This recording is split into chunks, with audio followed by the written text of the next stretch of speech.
when I did all the concept stuff, like that was all set in the Meiji Restoration. That was nothing to do with like feudal Japan. Like everyone was always like, yeah, feudal Japan's like, nah, fuck that. Like I wanted the Meiji Restoration, which was like in the 1800s, where everything was changing from east to west, sort of thing. Like the Americans were coming in and they wanted to open up the trade walls and stuff like that. Oh, that would be way super interesting too, because you could actually that's never been done in a game, I don't think. This is the period of time when Tom Cruise came over and showed Japanese samurai how to exist in the modern times. Gotcha. Yep. Yeah. You got it. The last guy of For Honor that's like a samurai, and he takes his helmet off.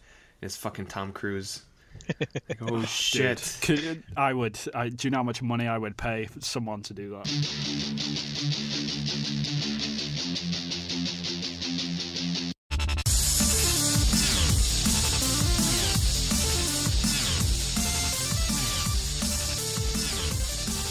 What's up, guys, and welcome to episode 41 of Podcast Reload. It's the general gaming podcast by SIFTD.net subscribers, where we invite community guests onto the show to talk about the games industry in all its weird ways. I'm your host, Vin Hill, and joining me, as always, is, of course, my co-host and the sole Japan dweller, Evan Piotrowski.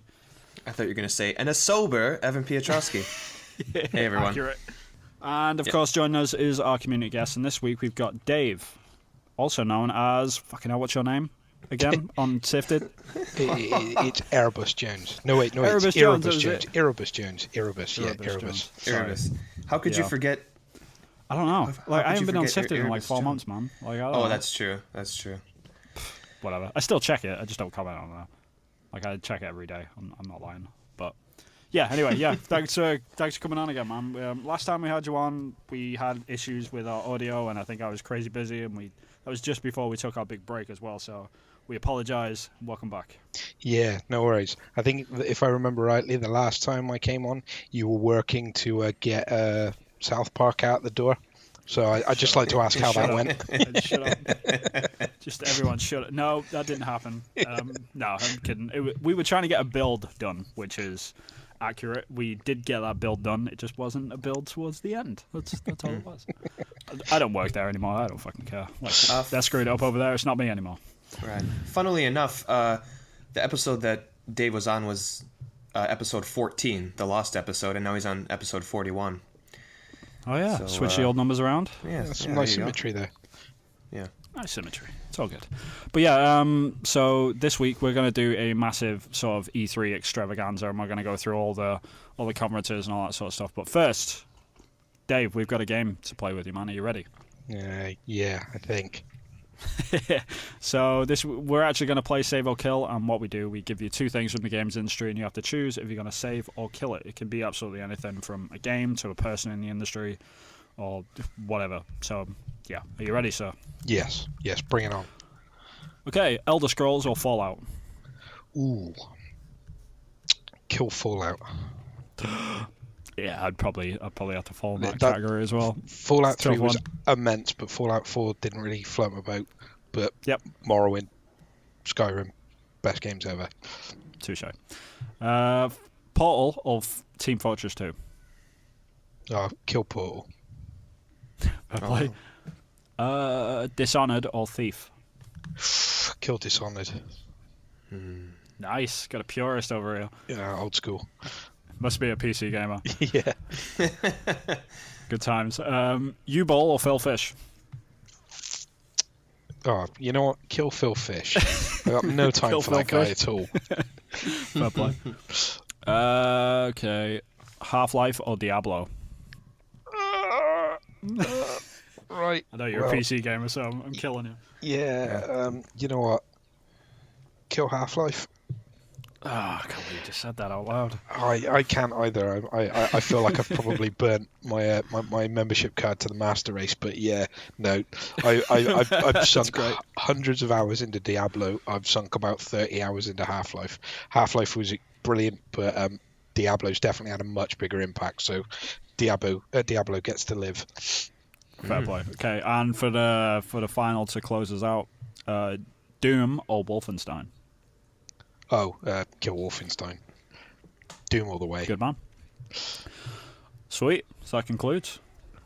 Wasn't too bad, was it? No, that was fine. My terror was that you were going to put XCOM up against Diablo. Oh, shit, yeah, that would have been a good one. I know you're a huge XCOM fan. Yeah, I still need to get around to the second one as well. it's good. It's good, and it's I've only, buttons on I've only heard good PlayStation things. these days. I mean, you can pick up an Yeah. Argos at the minute for less than a tenner. So yeah, definitely well worth the money. Yeah, I'll pick it up eventually. So yeah, moving on. Evan, what have you been playing this week, man? Well, before I say what I've been playing, because I What was have you been drinking this week? yeah, coffee. It's it's sure? 8:54 in the morning on Sunday, so I think All right, what have you got to say for yourself? For well, last I was week's so episode? yeah, I was about 8 or 9 beers in to start the podcast, and I was about 13 or 14 in by the end of it, and it's pretty obvious when listening to it that I was absolutely wasted. So I actually forgot to talk about that weekend that we recorded. I went to Bit Summit, which basically it's an indie-focused festival in Kyoto, and this was the 5th year. I've lived in Japan for 7, and I've never gone. And it's like 3 train stops away from my house. Madness. So I just decided to go, and it's just, someone just decided, like, well, we do have Tokyo Game Show, but let's focus more on, like, Japanese indie games. And apparently, judging from what I've heard on Twitter, is, like, this year was the best one. So I guess they've just been getting better at how they wanted to handle the exhibition. But walked around, Cool. played a bunch of indie games. Actually tried PSVR for the first time and Oculus Rift. Huge difference, absolutely huge difference. The PlayStation VR does not hold a candle to the Rift. I Yeah. didn't play the HTC Vive, but I know I played a bunch of stuff. I don't want to get into it. VR was cool, but yeah, it's just one of those things. Like I could see how boring this could get, after like an hour or two, or a couple weekends with it. But Right. I got blanked by Shuhei Yoshida. Oh, dude, really? Yeah, well, it was like towards the end of the show, and I think what he was doing is because I saw the map, I got the layout, and he was close to the door that goes into where the devs have interviews, and he was by the PlayStation Indie section with a lot of people, and I was like, oh, that's Shuhei Yoshida, and he walked by, and I was like, hey, excuse me, I wanted to get a picture with him, and right. he probably heard me say it in Japanese, so he probably thought, oh, this is someone I know. And he turned around and he just saw me, and he's like, oh, wait, I don't know that guy. And he just kind of put his hand up like, sorry, because I bet you he's doing an interview, or at least I say that to myself to make myself feel better, my heart break less. Yeah, but he just like turned around and looked at me and like put his hand up like, oh, I'm sorry, and then he just went through the door, and I was like, oh. And then I was like really close to like a booth like that had like gaming t-shirts and stuff. So just like I got blanked, and I was like, oh, I guess I'll stand by this booth and look at this stuff, so it's not as embarrassing. Senpai didn't notice me. That's great. Yeah, but no, it was cool. I actually ran into one of the 8-4 play guys as well, and I saw a lot of people there. Gino Corsi, is that his name? No idea. Gio Corsi, the PlayStation Vita. Oh, the big guy. Yeah, he was there. There's a bunch of people there. I didn't really Sweet. say hi to anyone, but I just saw him there. But anyways, moving on to what I've been playing, I beat Mirror's Edge Catalyst. I think it's a bad game. Fair play. Totally turned around on it. The reason being is I think the parkouring is the only thing that game has going for it, and at every turn that game makes you want to hate it, because they put the game into an open world where you just keep parkouring over the exact same things. And so the thing that's supposed to be the driving force and the fun of the game just becomes boring. And the story's terrible. There's the kind of dystopian, like sleek iPod, whatever, Apple look of the future. Yeah. Although it looks nice, I think for a dystopian future, they could do something way more interesting with it. It just gets really old to look at, like, white cubes. And then, I lost my train of thought. Oh, and then the fighting's crap again. And while they took out the guns... Yeah, that was the thing that I hated the most about it, to be honest. Is just the whole hand-to-hand combat. It's like, dude, just let me run away. I'm a free runner. Like, let me run. Yeah, and the funny thing is, it's like, in a game that's about parkouring, what is the last boss or the last thing you do? Is it like some cool puzzle parkouring section where you have to climb. You start at the bottom of this building and you have to like use everything that you've learned up until that point to get to the top, and then maybe have like a standoff with someone. No, you just fight two of the hardest enemy in the game. It's literally a fight. The last boss, a game that's supposed to be about parkouring, it's just a total missed opportunity there. And if they're ever going to make another one of those, like they really need to take the base of the parkouring, which is fun, but they really need to do something else with everything else with that game. It was like 0 steps forward and 2 steps back. Yeah. I was disappointed. It's weird. I mean, like when I played it, because I still haven't finished it. I still haven't finished Mirror's Edge Catalyst, but I got what I wanted out of it because once I unlocked the whole map and I turned on the online section to it and all the time trials and stuff that are dotted all around the map, they're a fucking blast to do. Like, because even if you're in an area where you've seen it a million times or whatever, if like a new user has uploaded like a new run, as they call it in the game, right? You're like, oh, let's see if I can like get a good time on it, and you'll just sit there for fucking hours just trying to do this random run which another person has made. Like, that is the part that is good about the game, but the rest of it, like the story and stuff, is super lackluster. It's boring. Well, there's nothing driving you forward. See, like we play this game very differently, Vin. Like I played through the story. I did one time attack. I'm not really interested in that you are playing the game wrong. That's all I can say. But right. Yeah. I know. I totally get you. I mean, that's right. Yeah. Part of the game, yeah. Everyone plays games differently. I've actually never played these games at all. I've not played the first one, and I've certainly not played the second one. And the reason I've not gone anywhere near it is because it's a first-person game that appears to be about platforming. So, is it like Assassin's Creed insofar as if you're holding down the mantle button, you can just push forward and the game will do everything for you, or is it like I don't know, Mario from first person, and you've got to make sure you're positioned in the right place before you hit jump to land? You have to be super accurate with it, basically. So I think the window is pretty wide though. Like you have to hit specific buttons, Dave, in order to do things. So like L wants to vault over something, hold it down to vault and jump onto a higher level. Right. If you're falling from a really high area, you hit L2 to do a roll run, and so you don't take damage. But the game teaches you pretty quickly like how to use the controls. This all sounds complicated, but like after half an hour in the game, you're like, yeah, this is totally natural. Like I see why they've done it certain ways. There are weird things in the game, don't get me wrong, but I would say if you're curious about the game, I would definitely pick up the first one on PC because it's probably super cheap. You can probably get it less than a couple of quid, and it still holds up, I would say, because of the aesthetic it's a way of better the game. It's a way better game. As it happens, I already own it. There you go. It's proudly sat in my pile of shame. I've just never quite gotten there. But the way you've described it, it actually sounds like a more interesting game. My fear was that it was something a bit like Jedi Knight 2. I don't know if you ever played that, where there was an awful lot of platforming from a first-person perspective, but all that really did was slow you down because you had to be pixel perfect with these jumps. But because you were from first person, you couldn't really judge where you needed to leave and where you needed to land. But from what you've said, it sounds like actually, you've got an involved control method. So, you are using one button to reach up and one button to roll and all those kinds of things. So, yeah, you're right. I think I'll have to dig out the first one and actually fire it up and give it 20 minutes and see what I think.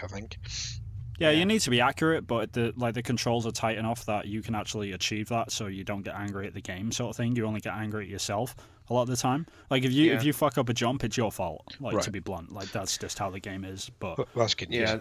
So I mean, go ahead, Dave. Sorry, it's not like Assassin's Creed whereby you're running forward, and all of a sudden, for whatever reason, all of a sudden you're turning it 90 degrees and climbing a completely different building. No, that doesn't happen. No. Right. No. And the first one's level design, so they actually took more time to decide, like, be clever with how you parkour with the levels. And because the game's open world, in the second one it's more diluted, like it's a bit plain Jane. This is true. The thing I like about Mirror's Edge 1 is like you'd go into an area and it's like almost like Prince of Persia-esque, where you're at the bottom and you have to go to the top, and the game is like, okay, you have to get to the top of this building, use the tools that look around you, find what you can climb and get there. And it was almost like a puzzle platformer in that way. In this game, there's none of that. It just shows you exactly what you need to do, and it's just I was really, really disappointed after having liked the first one. I think the open world move to the open world hurt it severely. I did not like it at all. But wrapping up quickly, 30-second review. I played Infamous First Light. I think that game is super fucking boring, and it's so boring. I'm not gonna play Second Son. There's nothing to that game, and after playing it, I'm happy that Sucker Punch didn't get the Spider-Man license, and I'm glad that Insomniac is doing Spider-Man, because I just think they're done with this open world superhero stuff. The missions that you do are boring, the side quests are boring, and the city looks nice, it looks beautiful, and it's kind of fun to walk around, but like, you get all your powers immediately because it's like a side story, right? It's a DLC thing. Yeah, well, it's not. It's a separate thing though, right? It's not. You don't need the original game. And then imagine in like the DS and Castlevania games, like if you got like a triple jump at the start of the game, that's how it is in this game. It's like you have all your powers in the beginning, so you can like run as fast as the Flash and like zip up buildings. There's no build up to your powers, I thought it was really, really boring. And then I beat Wolfenstein: The Old Blood last night. Did you actually beat that? Yeah. Did you actually? The final boss, right? I've played that game. Oh my god! The final boss. I swear to God, I almost threw my monitor out of my office window. I've given that up. I've not beaten that final boss. I think I attempted it about 15 times and went, nope, I don't care. I'm not. I'm giving this game no more of my life. I started playing on hard, and I bumped it down to normal. And after I beat it, you can check, I died 46 times in that game. That's pretty brutal. Yeah. Savage. But we okay, so that's the end of it. But we have to do an episode of bad boss battles, because that boss battle is fucking terrible. It's so bad. Yeah. When you asked about Doom or Wolfenstein for save or kill, I mean, ultimately, reason one, Doom is amazing, but reason number two is that final boss in Old Blood. It's the reason why Wolfenstein is dead now.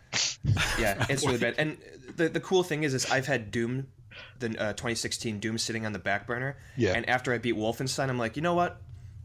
I'm into the first person, Bethesda shooter. Like, let's give Doom a try. So I started up Doom last night, and so that's what I'm going to be playing later today. But Doom is great. It's such a great game. Yeah. It's one of my favorite games of this year. I know it came out last year, but like so far, it's such a great game. Yeah. But moving on. So Dave, what have you been playing? Well, I've had a bit of a mixed week, but after listening to the podcast last week, Bentley made an impassioned defense of Final Fantasy 15. Now, that's a game I've owned for a while, but I played it for a little bit. I kind of got up to a mission where you had to feed a cat, and was like, no, I've had enough. I'm not doing this. It was only about an hour into the game, so it was kind of like, I've spent 50 quid. I really ought to go back and give this game 50. Yeah, I know. Dude. Tell me about it. I know. Tell me. And I've really got to go back and give this a go. So now I've played about 10 hours of it, and at this point, I should say Bentley is a top guy. Oh, Captain, my captain. His podcasts are brilliant. Here comes the bot. But man, I am not with you, Bentley, on Final Fantasy. It is the cheesiest. Just. I don't know, right? There are little bits about it, right? The core of the game and the combat and things like that are fun, and the story actually has me fairly engaged in the main thread of it anyway, other than feeding cats. But the main thread of it's fine. But there are parts of that game that are just utterly infuriating, right? For a game that cost as much as that clearly did, how on earth is it still acceptable for items in the world to be flashes on the ground? Well, it's frankly not. Yeah, it's not, is it? I mean, it's not like there's even a massive array of items as well. There's like 15 different types of flour and other bits and pieces. I mean, I don't really know how long it would take to create 15 different types of flour to put into a game world, but no, everything is just flashes, and it's little things like that, or the way that your boy band, every single time they stop. Right, so you'll be moving and walking, and every single time you stop walking, they all assume a pose like they're about to be photographed for the cover of a boy band album. They don't stand around like normal people stand around. It is instantly catalog poses constantly, and you're like, oh, and they don't talk like normal people, and it's just infuriating. Or you kind of go through, and they've got all of these kind of emo boy band outfits, and all of their outfits are like, yeah, this is a royal bodyguard's outfit. No, it's not. It's a shirt with a tie knot done up properly. That is not what a royal bodyguard would wear anywhere. Was the who did the character design? Tetsuya Nomura. It's always. Well, yeah, like there you Always. go. I mean, like that's look at Titus or Titus from 10, right? It's the exact same thing. This over designed leather zipper, weird fucking It is. It's all leather jackets full of embroidery and things like that. And I'm probably doing it a service. And in all honesty, I probably will go back and play it a bit more because it is kind of fun. But at the same time, it's one of those games that I almost feel a little bit kind of conscious playing. Like I wouldn't want my wife to catch me playing it. So it's that kind of thing. So I mean, there's nothing in it that's in any way, shape, or form any more embarrassing than what I'm doing. But yeah, it's not like what it looks like. No, I know exactly what you mean. Like I'll jump into this section real quick because like my section's gonna be super short, like what I've been playing. But I've also been playing 15. Yeah. And I fucking hate it. I think it's one of the worst Final Fantasies like in the whole series, and I've played them all. And it's just absolutely atrocious. Just the whole boy band aspect, the battle system is pretty boring. Like all you got to do is hold down a button, the character will just attack over and over, like auto attack and stuff. It's just everything that all my worries about that game just totally came true. Like absolutely everything about it, and everything that we spoke about in the last week's episode, just it's all true. Like the fucking boy band. Like I thought I'd turn the Japanese on because I thought, yeah, that'll be a bit better, right? And we switched it over to English, and me and my wife were both sat there playing it, and we're like, actually, the English isn't that bad. Like it's normally better when you put it in Japanese, but the English was probably a bit more tolerable. But the guy who's got the British voice, fucking Ignis or whatever his name is, he is the most ridiculously voiced actor I've ever heard in my whole life. Like, no English person speaks like that, ever. And he's so like irritating. Is the voice actor English or... No, I think he's probably American. He's overdoing that's it. weird. Yeah, But, American people can't do English accents, whereas every English person can do a perfect American accent. right, because it doesn't go both movies ways. and stuff. Yeah, it doesn't at all, and it's hard sometimes when you hear it and you're just like, oh, it's definitely an American. That's bad. But he won't say the word between. He'll say the word betwixt and stuff like this, and it's like, oh, come on, like no one talks like this. And why does he talk like that? And the fucking king and the king's son doesn't. Like that makes no sense. That's inconsistent. Yeah.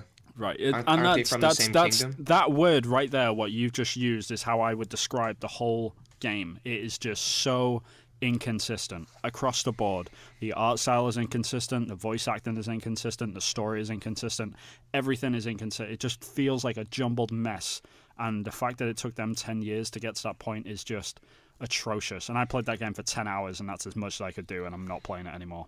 That's my review. I've done about 10 hours, and I'll be honest with you, I haven't played it in the last 2 days. And as much as I want to go back and play it, I know what I'm like. And if I haven't played it for 2 days, that probably means I'm done with it, or at least I'm done with it for this playthrough. It's one of those games, because I did spend as much money as I did on it, which ultimately more fool me. I'm gonna always feel compelled to go back and see if I can play it, because I'm not quite as down on the combat system as you are, but I don't have a massive history with Final Fantasy anyway, so I don't really have a great deal to compare it to. But like you say, there are parts of it that just kind of rile me to the point it's like, nope, I can't deal with this anymore. Like it's an open world. They've created an open world, but they've given you no agency to go and explore it. There's no reason to go and explore it. It's super fucking empty as well. That's the main problem with it. Yeah, exactly. There's nothing in it. It takes half an hour to get anywhere, and there's nothing in between. It's like, why have you made me drive 15 minutes? Like actual 15 minutes in real life. Yeah. 15 minutes in a car, and it's just nothingness going by. You're like, oh, there's a field. It's like, and you can run in that for hours, and there's nothing there. There's nothing there. Nothing. It's terrible. It's the thing, isn't it? I mean, you play open world games, and you're kind of trained, by the better ones, that if you see something that looks interesting, there's probably a benefit of going and having a look. If you play an Elder Scrolls game and there's a house in the middle of a forest somewhere, if you go and look in there, there'll be something in there. There'll be a reason to go and look at it. And this game just doesn't do that. You'll wander across a field and all of a sudden you'll see a farm. And you'll think, oh, there's a farm over there. I'll go check that out. And there's nothing there. Somebody's taken the time to create a farm and then done nothing with it. You're like, what is this? Well, it seems like the whole game is like that. Like 10 hours in, I've gone through 4 chapters of the game have been in the open world, so like I've had a good drive around. Yeah. And it's just fucking boring, man. I'm sorry. Like, I know there's probably some hardcore fans out there. Bentley as well, man. I love you to death, but fucking hell, like, I don't know how you did it. How you platinum that game? Who paid you? How much? I don't know. But Christ Almighty, well played, son. That's all I can say. Bentley's 0 for 2, huh? 0 for 2 for sure, man. Almost 0 for 3. Like, you guys are. Yeah, this is not sounding good for me. Like, I don't buy it, Evan. Just don't do it, son. That's all I'll say. But right. yeah, Dave. To wrap this up, what else have you been playing? Well, to be honest, after that a bit of disappointment, I went back to some comfort gaming and I busted out Forza Horizon. So I picked up the expansions for that this week. The game's immense anyway. It was already a brilliant game, and the expansions have just kind of added a little bit extra flavour to it. So the first one, the one that I've played the most of, is Blizzard Mountain, which is the most kind of sensible, but it's just, set up a snowy mountain. But I mean, it's really good fun, and there's the Hot Wheels expansion with lots of loop-de-loops and all that kind of business, which I'm very much looking forward to. That'll probably be the first game I'd pick up, because I'm super curious to pick up a Scorpio this year. Like, depending on what happens at E3. But that's one of the games that's probably on the top of my list to pick up. So I'll do it. Yeah. It's absolutely brilliant. It was one of my best games I bought last year. Yeah, without doubt, it's an absolutely brilliant driving game. So yeah, that was my second. I've probably put 10 hours of that into that this week as well. So yeah, good man. Cool. All right. Cool. So moving on, we've got we got something to talk about this week. Is there anything coming up? Any events? Nah, middle of the year, mate. Nothing going on. Yeah. Who am I kidding? Gamers Christmas is coming up. That's what's happening right now. It's the ongoing joke, right? It's literally my Christmas every single year. I love this time of year. But of course, we got E3 coming up in 10 days. I think it's counting down to. So we're pretty close now. But yeah, we're gonna bang through all the conferences and talk about what we want to see and any minor predictions we got. But at the very end, I've got a couple of questions to ask both of you as well. So yeah. Should we just dive right into it and start for all the conferences? Yeah, let's do it. Sweet. Okay. So starting off, the first one is actually EA Play, which is... They're not actually a part of E3 anymore, are they? They've got their own thing, which is like off campus or whatever. Like, I don't know where the hell they're doing their thing. Apparently it's far enough away from all the main area to piss to where off every everyone's journalist. complaining about how far it is. Yeah. Just far enough, but not far enough so people won't go. Right. Because that's nice of them at least. But yeah, like in regards to EA, like there's obviously going to be a lot of Battlefront 2, I would say. That's probably going to be on the top of the list. But of course, a lot of sports games. Like Dave, you play a lot of FIFA, right? Well, a lot is probably a bit generous. I don't play it online, and I've never really gotten into Ultimate Team, but I do pick up FIFA every year and just play it on my own. Yeah. But yeah, I'll be looking forward to that. But I'm almost certain that it's going to come out and it'll be FIFA, and they might have a sequel to The Journey. The truth is you always know what you get with FIFA, don't you? You're getting a licensed football game. That's the good thing about it, at least, right? It's the same as Call of Duty. Like, I want to shoot some dudes. Like, pick it up. Like, oh look, I'm shooting dudes. Like, that's perfect. That's exactly what I wanted. If they want to save stage time for other games, a guy should come out and say, it's going to come out and it will be FIFA, and then walk away, and everyone will be like, yep, all right. Just throw up a logo, just walk off. Done. That is pretty much all. See you in a couple of months. Yeah, I mean, unlike Call of Duty, you haven't even got like the change of setting, have you? It's not like the rules of football change. So it's just everything the same as your favourite players. Yeah, well, they're wearing this season's kit. Have that. Where's your 40 quid? Everyone wants to see that. Yeah, pretty much. But yeah, like Battlefront 2 though, like that's probably the biggest title that they're probably going to be showing off this year, I would say. And yeah, I mean, I don't. Both of you guys played Battlefront 1? Yes. No. Oh, you didn't play? Oh, of course, it's online only. Yeah, of course. But there is a campaign in Battlefront 2. They've already announced it. So are you more interested in it now, Evan? Oh, definitely. Yeah. I mean, like I like Star Wars. I'm not like a huge fan, but I go see all the movies every year and all that stuff. And if there's a campaign, I hope they show it off. But when it comes out, I'm gonna wait for reviews to see whether or not the campaign is good, and then maybe buy it months even after that. But I'm excited to see it. Like, how much, or not how much you want to bet, but what do you think about Kylo Ren's gonna show up, Darth Vader's gonna show up in like Darth Maul, and then they're gonna have Oh, some for sure. like That'll fucking happen. lightsaber battle together or Yeah. something. Yeah. That'll happen. It'll probably be gameplay reveal now because they've already shown it in the trailers because it leaked a bit early, I think. So they needed to throw the trailer out. So, Right. but you know, that's how it is. But they've also got like obviously EA own the rights now to Star Wars licensing for now. So they've like Amy Hennig has obviously been quiet for the longest time. Do you think they're gonna show gameplay or more like art, like I they did think last time? It'll be a trailer, I think, this year. Yeah. Because they're not going to overload too much Star Wars. Because if you got too much Star Wars coming out at the same time, people are gonna. You're basically spreading the butter at that point, so you're gonna lose money by doing that. So they're gonna Right. stagger it as much as possible. Battlefront will be first, and then Hennig's will probably be out spring 2018 or something. You know, I don't know. Like so, or it could be the year after. It could be joining up with the Indiana Jones movie that's coming out next year. So Is there an maybe it's Indiana something to do Jones movie coming out? there is prequels. Really?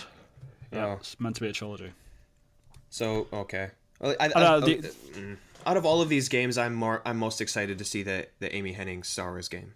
Yeah, I mean the pedigree of it. I mean, fucking Uncharted it's going to go down in history sort of as one of the best series in a while, like story wise. So, I mean, I'm super interested to see what she'll do. But like going back to Battlefront 2 though, like I'm curious about that game, but at the same time I'm really cautious as well because the first one had serious feature lack of features. It was just online only, and there was very few maps, and you had to buy the DLC to actually get a full package sort of thing, and it cost you like $100 altogether with the game.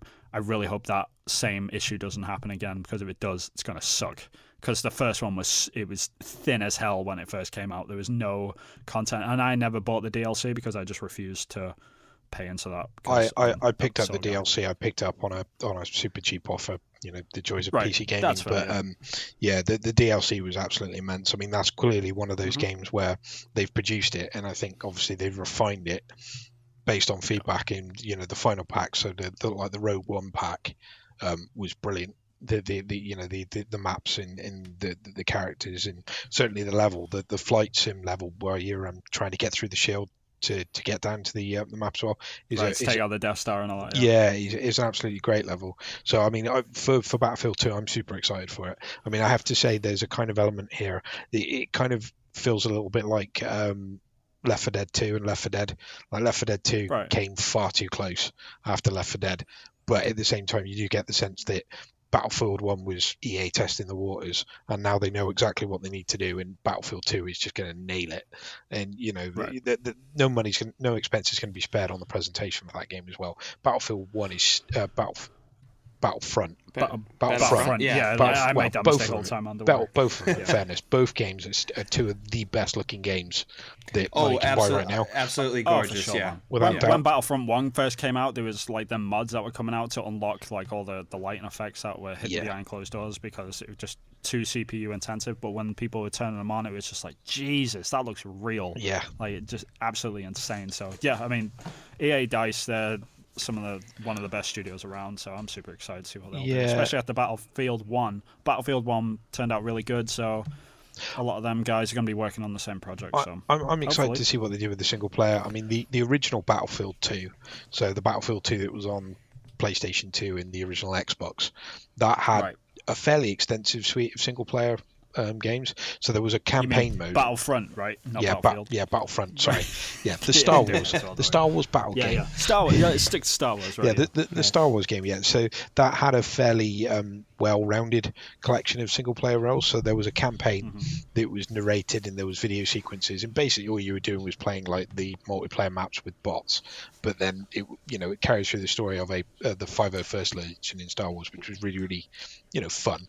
And then on top of that, I'm looking for. Yeah, that's what I'm looking for. But the bit that I really hope they do was the second single player element of Battlefront 2, which was basically it was like a strategy game, and you started out with like a map of the galaxy, and you only had like the basic soldier class available to you and a basic ship task or a basic type of vehicles and things, and all you did is you kind of fought battles which gave you resources or gave you perks which enabled you to unlock other ones. So constantly you were developing and building your army out to suit the way that you wanted to play whilst conquering the galaxy at the same time. And it was a really good involved way, because it kind of put strategy as well as, you know, the immediate kind of action game, and it's great because I mean it played like an action game merged with a strategy game. So I'm hoping That's pretty cool. they do something similar. I mean, they probably won't, but You fingers never know. crossed. I mean, with with Battlefield 1, sorry, like the World War One game. Yeah. They've got operations mode, which is sort of like a progressive, massive map sort of thing. So I mean, they come up with that sort of innovation within that title. So anything could happen. They could sort of do like a merger with that. So yeah, I mean, I'm super excited to see what they can come up with. I just hope that the base game has a lot more in it, because the first one needed a campaign, in my opinion, to really like buff it out. But yeah, outside of that, it's still a great game. Looks gorgeous, and it was fun to play. So and make the spaceships controllable. That would be a good thing. Oh, for sure. Yeah, that would be good. Yeah, I concur with that. But the only other thing from EA really, which we know about, is probably Need for Speed, which I'm not too crazy on. But I mean, yeah, I mean, there's Need for Speed fans out there. I'm sure they're super excited. But that's another thing. But the one game which I would like to see, which hasn't been announced, but has been slightly rumored, is a new skate game. That'd be cool. Yeah, I mean, EA have still got the rights to that. There's been talk amongst people recently that might be a thing. So who knows? But skate was the more hardcore one, wasn't it? So you had Tony Hawk. So you had to do the tricks with the analog sticks themselves. Yeah, like if you actually landed like a kickflip, you felt like like you felt like a fucking god. Yeah, it was ridiculous. It makes no sense, but totally true. But outside of that, EA, make some fucking remasters. It's getting ridiculous. We need some. That's never going to happen. I kind of hope. Dead Space, man. I kind of hope that, I mean, because obviously BioWare have got a new IP that they're supposedly showing. I'm kind of hoping that somewhere in amongst that there's a hint of a new Knights of the Old Republic game.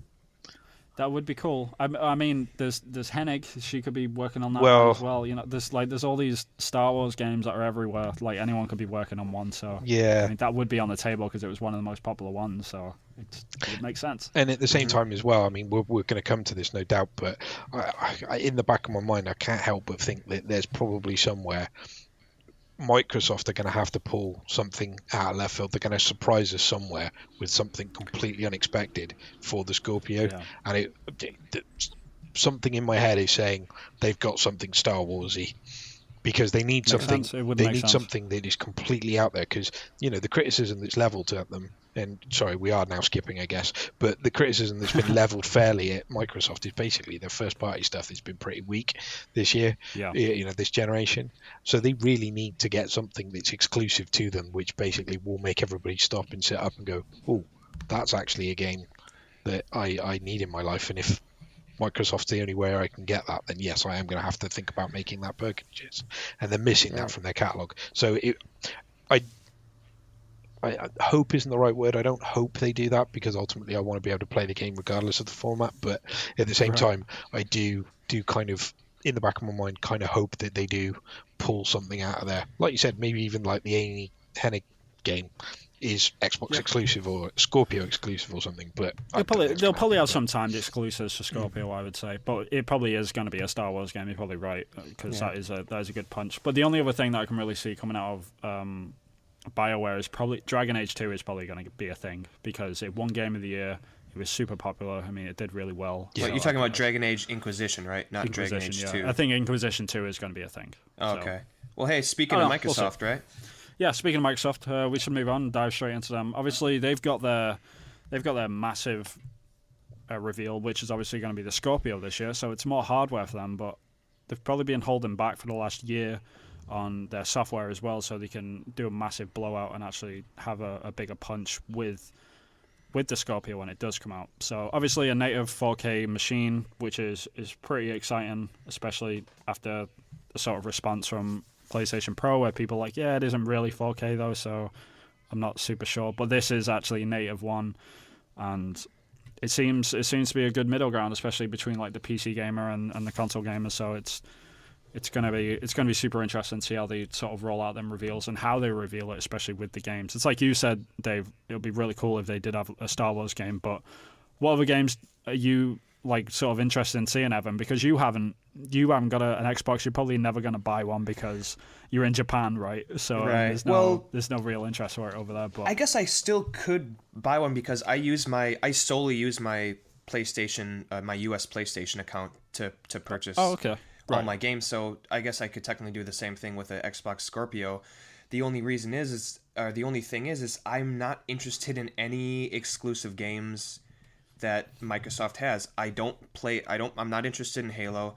I don't like driving games. Sorry, Dave. Forza looks absolutely beautiful.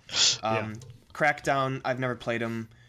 I've never played that. Like, what else do they have? Crackdown's not a real game. It's not real. Like, it's never coming out. Sea of Thieves, like, no thank you. So I don't see, because I just bought a Pro, like, why would I spend, like, let's just say the equivalent of $400 or more to play the exact same games I can play on the Pro, and I don't have a 4K TV. So while I'm really interested to see the Scorpio showcase and the name and the final look of it and all these other things, like, nothing that Microsoft has on its table in terms of first-party exclusives I'm just not interested in what they have. I wish I was, but I'm not. So that's exactly the point that that I'm making. I think you're not alone in that. I mean, I'm a PlayStation convert. I was Xbox and Xbox 360 through and through, and I bought a PlayStation because it was clearly the machine to have this generation. But seems the reason to be the case with a lot of people. Yeah, and the reason is because there's just not enough compelling on Microsoft's first party list at the minute, which is why I really, really hope that the games that have leaked out aren't representative of what Microsoft really have to show. And Vin, you said there, they've probably been slowing up on their software. I really hope they have. I really hope they've got one or two completely out of the blue, things that you just don't see coming, and they come out and they walk out on stage and go, oh, by the way, Knights of the Old Republic 3, we're making it, it's exclusive to Scorpio, we will be the only place you can play that game. Boom. Because all of a sudden you're like, well, okay, all right, tell me how much your Scorpio is because I need to play that game. So but or all the dreams come true and fucking Gabe Newell walks out and he's like, yeah, Half-Life 3 exclusive to Scorpio for 6 months, and then it's coming out on PC and everyone just fucking loses their stuff. That could be a thing. No, you couldn't do that. Not Half-Life 3. Don't bring that to PC first. Literally, right? Okay. The world would implode. True. All right, yeah, true. This is very true. Or what if someone comes out and is like, hey, new IP, bound scale, right? You play as a dragon. No, that could be a thing. No, that's true. That could come back though. To be fair, and if it does, I'm still in the running somewhere, like somewhere. And that Scalebound could be a thing though. Like that could totally still come out, and they just pretended that it was gone because they wanted to sort of be a shocker with the whole 4K thing. So I don't know. I think the thing is the game. I mean, you want to see new IP, but at the same time, the games that Microsoft need, or I think they need, isn't a new IP at all. They need something that's a known quantity in some way, but ultimately they're the only place they can get it. They need a fan favorite. Exactly, yeah, they need that. I mean, also they're not getting Red Dead because that's obviously already got exclusive deals with Sony. Call of Duty is never going to become a console specific thing. That's not going to happen. They need something from somewhere where people are going to sit up and take notice of and go, oh Jesus, yes, that's a very serious acquisition, let's get in on there. And like you say, Halo isn't that game anymore. Forza isn't that game. It used to be. It did. Halo used to be that game, but it's not anymore, unfortunately. Over anything, they need to convince their audience that the Scorpio is something that they should buy this year. And it's like the PlayStation 4 Pro, like I bought one because I didn't have a PlayStation 4. That's the only reason. But that presentation wasn't a great case to buy a PlayStation 4 Pro. No. And they need to convince people like this is the system that you should get. So I'm looking to see how they showcase. I think the best way they can spin it, and I think the way that they might spin it is they might just say this isn't an Xbox One anymore. This is the next generation sort of thing. Yeah. But it's still backwards compatible. I think that's how they're going to spin it. Yeah, they should call it introducing the next box. Yeah, dude, don't even joke. Yeah. Don't even. I honestly think it's just going to be called the Xbox, and that's The it. Xbox? I don't Yeah, think, I don't why think not? it's going to be called the Xbox One. I don't think it's going to be Xbox Two. I think it's just the Xbox. I think it's going to be the Xbox Elite. Xbox Elite, yeah. Ooh. It's, Yeah, step up there from you Pro. go. There you go. Yeah. Yeah, I think you're right on that one. I mean, Oh shit, man! I didn't think about that. I think, to be honest, I want, as I sit here now, I want one.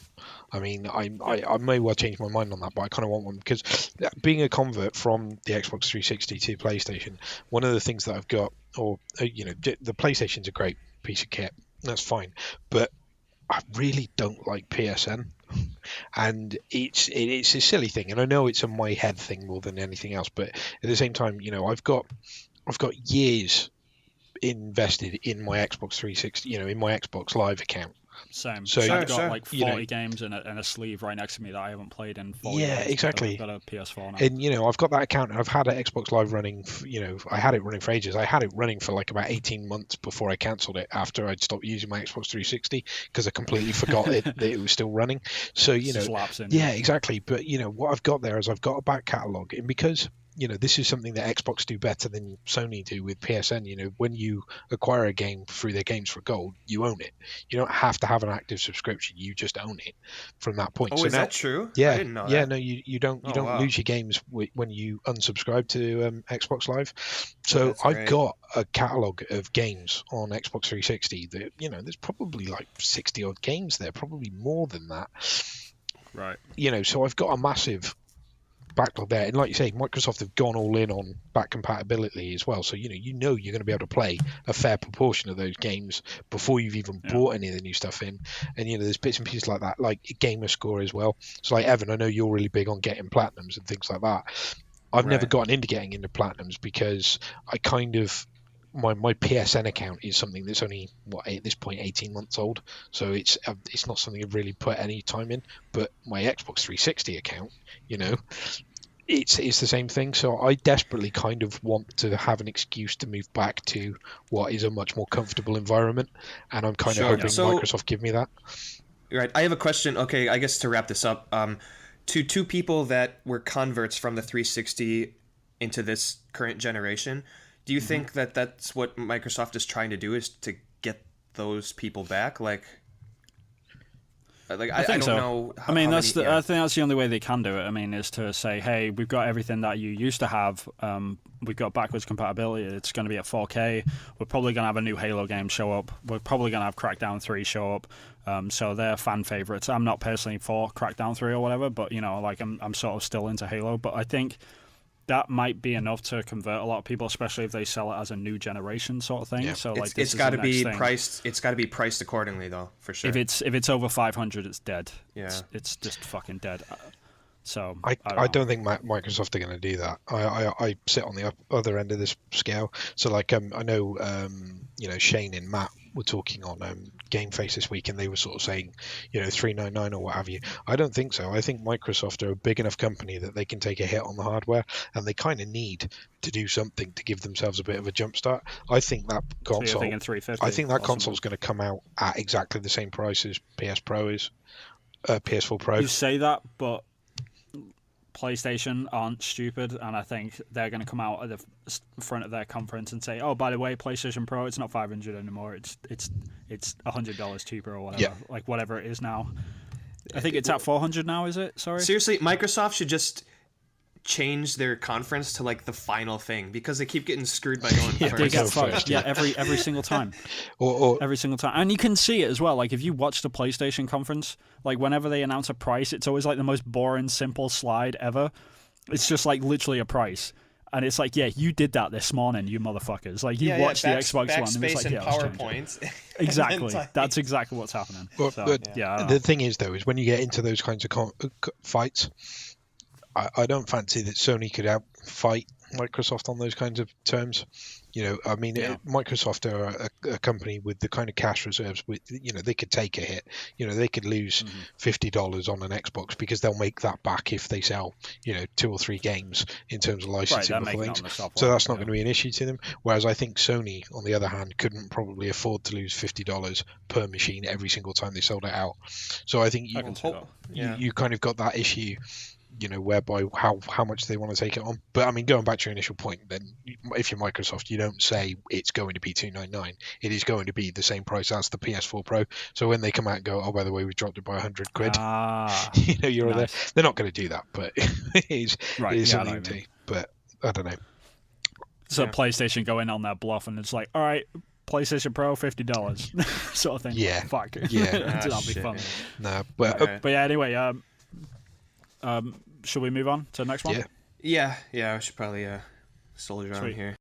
But yeah, moving on to Bethesda. They've got another conference. This is their 3rd year doing conferences now. So, is it their 3rd? It is their 3rd, right?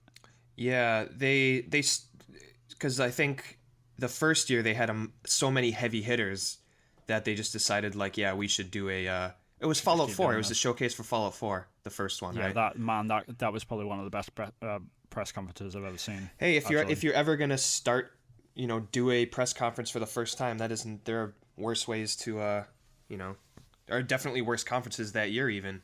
So they did a good job for their first year, and the second year was nice. I still haven't bought Dishonored 2 for some strange reason. I know, right? It's like that game is still in your top 10 games of all time. You still haven't bought it. Yeah, that's pretty bad, man. I'm waiting for the very next sale for Dishonored 2 on PlayStation.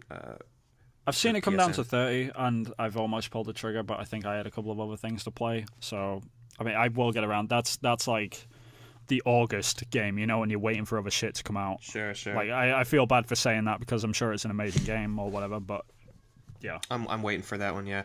I don't think that they're going to do anything Dishonored this year, but no, seems like it's weird that I didn't play through the Old Blood, Wolfenstein the Old Blood, just like to ramp up to any Wolfenstein announcements for E3. It just worked out that I decided to play the game. Could be a thing, though. But having played the Old Blood, I was, it'd be kind of cool to see like the new Colossus or whatever they're going to name this new Wolfenstein game. Like, I'd be interested to see what they do. Maybe it's going to be a bit more like a 12-hour campaign, more of like the New Order. And I like the New Order. I mean, it was good for what it was. I paid $60 for it. I didn't play the multiplayer. If there was any, I don't even know if there was. Was there like a really, really terrible last boss in that game, or no? No. Okay. No, it was actually a good game from start to finish, to be fair. Okay. But for the most part, it was a great little game. So that's one game like I'm looking forward to seeing, but yeah. I mean, there's weird, like every single year, it's always like, oh, will Elder Scrolls be announced? It's like, no, it won't, because Bethesda Division 1 literally, they make Fallout and then they make Elder Scrolls. And Fallout only came out a couple of years ago, and it takes them about 4 years to make a headline game like they do. So we're not going to see that game until like 2019, I would say, easy. Right. So I don't think Elder Scrolls is going to be a thing. I mean, as much as I would love it. Yeah. What about Fallout? A new Fallout game? Fallout New Vegas 2 or whatever it's going to be? I think Fallout 4 VR will be their main that's Fallout right. This That's year. right, yeah. Because they've been slowly showing that at like CES, I think they showed it at, and there's been a couple of other like places, like events and stuff where they've sort of hinted at the fact that they want to do VR. But I think, PlayStation VR might be sort of it might be due for an upgrade anytime soon, so maybe that might be intertwined with a Fallout 4 VR mode, and Doom as well. Like I think that's been sort of hinted at as well, which would be fucking bananas. Like if anyone's played Doom, can you imagine that in VR? It'll just be absolutely, I'd be on the floor of a migraine within 5 minutes. Oh my gosh, stomach I can't imagine that. Yeah, right. Yeah. But it'd be a headbanger to say the least. They've got the Switch version of Skyrim that somebody's working on, surely. That is true. That is very true. I did forget about that. I wonder if they'll show that. Oh, for sure, I think. Well, no, actually, it'll probably be just like a quick trailer, like a quick trailer of and then Skyrim. We all know what it is. They throw that into more so the Nintendo Direct than Yeah, I Bethesda, mean, right? like, why would you come out on stage at Bethesda? Like, no offense to like the Switch fans or whatever, but Bethesda to come out on stage and say, like, oh look, here's the worst version of our like best game. It's just like, yeah, no one's gonna appreciate that. So Are they actually even going to bother putting any effort into it? Are they not just going to find some of the original trailers I from don't back in know. 2007 or whenever it came out and just slap Well, Switch on because the end that of might it? look better. Yeah. That might look better. I feel bad for saying that, Yeah. but yeah. I mean, obviously, their main game, which they obviously showed last year, was Quake Champions. Yeah. Which is sort of their punch towards sort of Overwatch and all that sort of crowd. But you know, if it's a purist game and it's like the old Quake games, then that could be huge. You know, like, especially if it's online, it's free to play and stuff like it's been hinted at. I've played that. I played some of the closed and the open betas, and it's solid, but I can't see it being the kind of game that's got the big enough cachet to be their headline game. It's one of those things. Right. I mean, it's a brilliant game. Don't get me wrong. It's a game that I'm going to put an awful lot of time into when it comes out. But you know, I think Quake's one of those you know, it's one of those properties. I don't think it's been around recent enough to be current enough. I mean, the last Quake game was a launch title for the Xbox 360. Jesus, yeah, you're right. So, but saying that, I think the same thing happened with Doom. True. And id Software sort of pulled that off. So, but like considering what you've just said, like you've actually played the game, so you got first-hand experience. So if you're saying that, then it mustn't pack as much as a punch as Doom did. I mean, it did, but I mean, it's a kind of different form of you know, multiplayer, isn't it? I mean, it does harken back, and certainly the forms of it that I played harken back to, you know, original deathmatch, which is essentially you versus everybody, which that, you know, isn't really all that popular anymore. I mean, you know, you don't really see many people talking about free for all in Overwatch or free for all in Call of Duty or what have you. I could be wrong. Really. I could be off base here, but I mean, it doesn't feel like to me like it's a top tier property that they could leave their show with. A punch, No, I don't think so. I think if they came out and that was their biggest game, I think everybody would leave the Bethesda show and go, well, that looked good. That was too but bad. you know, I'm not going wow. Yeah, I mean, there's still many months to come. yeah, Maybe absolutely. they'll keep beta testing it and they'll come out with something different. But yeah, I mean, you never know. But obviously, the other big game from Bethesda is Evil Within. I mean, there's been lots of rumors flying around for Evil Within 2 from Tango Gameworks. That could be a thing. Hopefully, it runs a little bit better on the consoles this time. See, I never got around to playing the Evil Within. I'm interested because I like it the was good, the but I over-the-shoulder didn't kind of Resident Evil 4 style I couldn't games, get into it. No. Yeah, I couldn't really get into it. It feels a bit archaic compared to like something like, I know we constantly bring up this frigging game, but like something like Dead Space and stuff like that. It's sort of along them same lines. Yeah. But it's not as well refined as a Dead Space game, which is unfortunate, especially considering Dead Space is so much older. The Evil Within feels very much like it was made in the early 2000s. Like it's a HD remaster or something. They took some of the game designs too far back, right? Right. Maybe. Yeah, I would say that. But it's you know, it's worth checking out. I think you would enjoy it, Evan, because you're like a survival horror dude. So yeah, I mean, I hope like that the 2 is like a separate story, so that I don't have to go back and play the first one. I already have so many games to play. It's like if I could start with the Evil Within 2, like I would do that. But yeah, I never finished the first one either because it was a bit. It had some systems in there. I was a bit like, yeah, I'm not really into this. Yeah. This isn't my thing. So I mean, to each their own. I know there's like hardcore Evil Within fans that are probably gonna be throwing shit at their monitor right now, like, what? Fuck, is the greatest game of that year or whatever. But I just wasn't. Yeah, Psycho Break 2. What a name. Psycho Break 2. Jesus. No. I know. So, and the worst thing about that title, like I haven't finished the game. I don't know, but it's sort of a massive spoiler alert, isn't it? Like the Evil Within, Psycho Break. It's like obviously all this is happening in the main character's head, right? Like that's got to be a thing. Like I haven't finished the game. I don't know, but that's probably the twist because you told me in your title. Yeah. Anyway. But yeah, anything else from Bethesda that you guys can think of? But moving on. Moving on. Moving soft on. That was the worst. Oh, wait. I don't know if that was a pun or I don't know what that was. It was nothing. But it was bad. Wait, do we have any? There isn't even drink to blame this on this week. That was too much coffee. That would work. Too much coffee. I think. Terrible. Are we done? Are we done Terrible. with Bethesda? Yeah, we are. Okay. Okay. Moving on to Mubisoft or whatever the fuck Evan came up with because he's weird.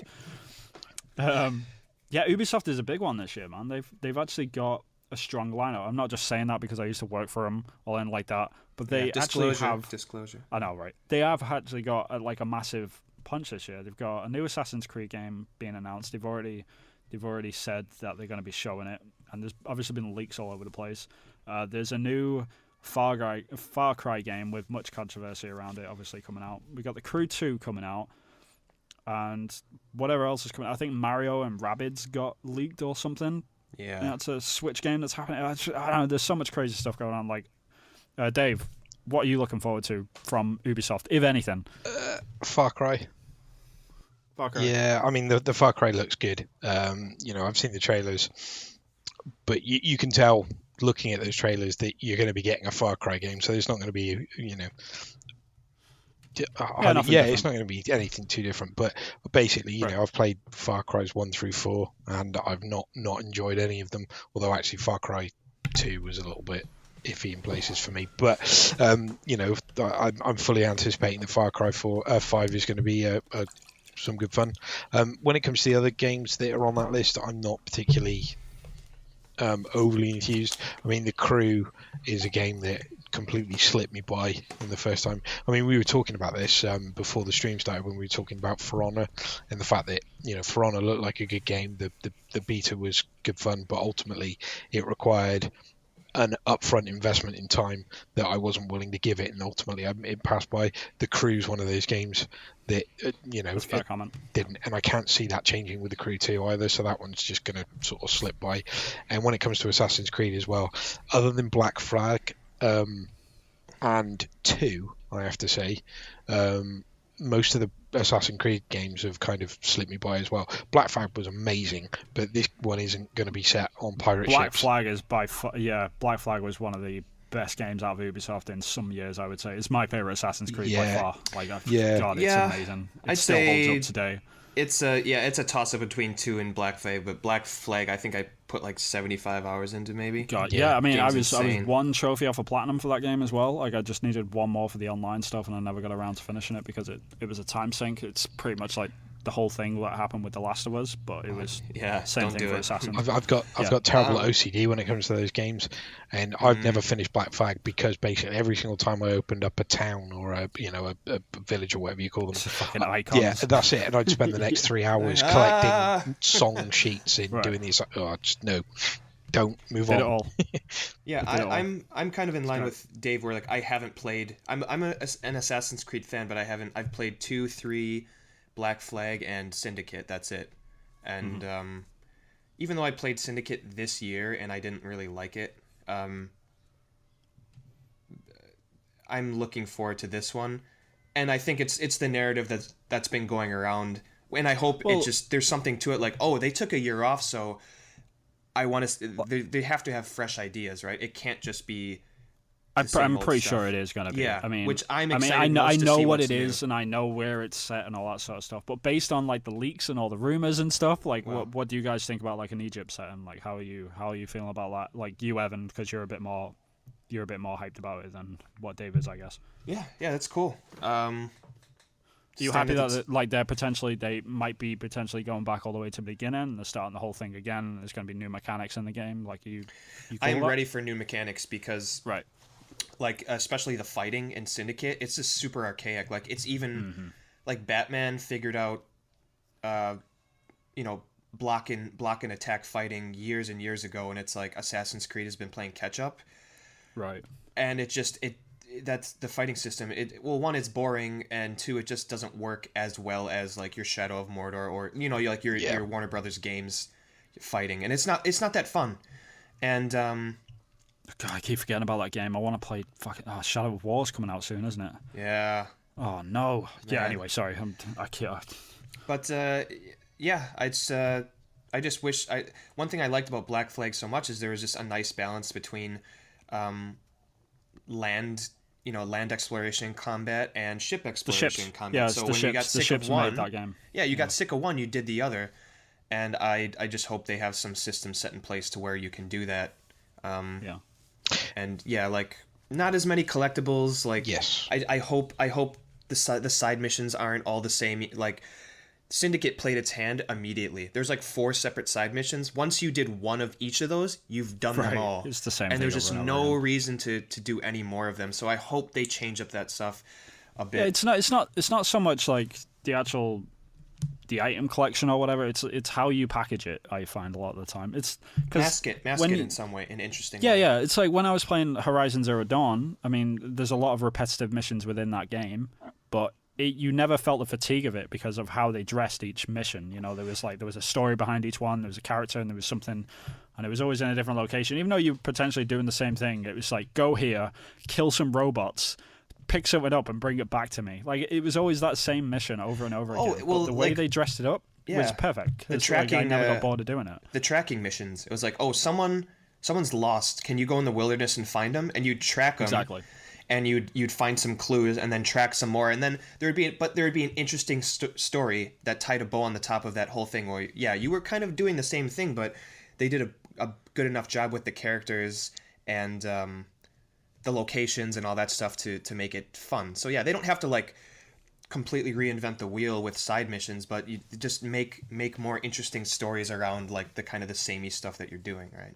Yeah. I don't know. I mean, it'll be interesting. I'm pretty sure they will be tackling different ways of doing things. There's going to be a lot more mechanics in it from what I gather and what I know. But I can't see them going back and just remaking another Assassin's Creed. Like they clearly listened to fans when they took a year off. So if they've listened that far, they must have listened further and thought, all right, they want something different, so let's do something different. What I was going to say, what I really, really want to see in that is a reason to go explore.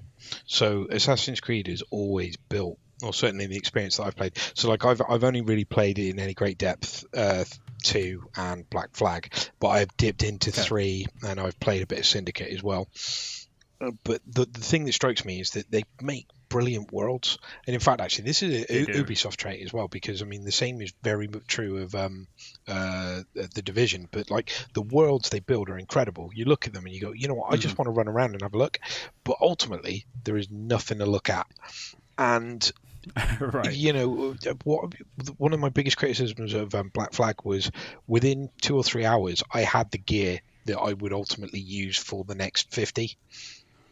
You know, there was... Yeah, they tend to give you like so many different weapons and stuff, but you only end up using like one. Exactly. That is an Assassin's Creed. You don't feel the benefit as you progress. Exactly. And you never feel like, oh, I've been using this weapon for 3 levels and it's weak. Like you never get that. It's like, yeah, this is fine. Like the same thing happens to me when I'm playing, because I'll pick up a sword and I'll use it for ages, and then it'll get to the very end of the game, and I'm just doing like the round sort of thing to polish off all the other side quests which I've missed. Yeah.